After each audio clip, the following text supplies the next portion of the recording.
തമിഴ് താരരാജാക്കന്മാരായ വിജയ്, അജിത്, അർജുൻ തുടങ്ങിയവരുടെ വമ്പൻ സിനിമകളുടെ സംവിധായകൻ ആദ്യമായി ഒരു മലയാള സിനിമയിൽ അഭിനയിക്കുന്നു. കവചിതം.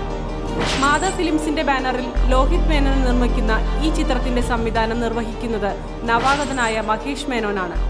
തമിഴിലെ ബ്ലോക്ക് ബസ്റ്റർ സൂപ്പർ താരചിത്രങ്ങളുടെ സംവിധായകനും നടനുമായ എ വെങ്കിടേഷ് ഈ ചിത്രത്തിലെത്തിയത് കഥയുടെയും തിരക്കഥയുടെയും വിജയസാധ്യത മനസ്സിലാക്കി തന്നെയാണ്. മങ്കി പെൻ എന്ന സൂപ്പർ ഹിറ്റ് ചിത്രത്തിന്റെ പാട്ടുകൾ എഴുതിക്കൊണ്ട് അരങ്ങേറ്റം കുറിച്ച കൊച്ചിയിലെ സ്വതന്ത്ര പത്രപ്രവർത്തകനും കഥാകൃത്തുമായ സിബി പടിയറ കഥയും തിരക്കഥയും സംഭാഷണവും എഴുതിയ ചിത്രമാണ് കവചിതം. ഈ ചിത്രത്തിലെ കേന്ദ്ര കഥാപാത്രത്തെ അവതരിപ്പിക്കുന്ന എ വെങ്കിടേഷിന് നായികയായി എത്തുന്നത് നതാശയാണ്.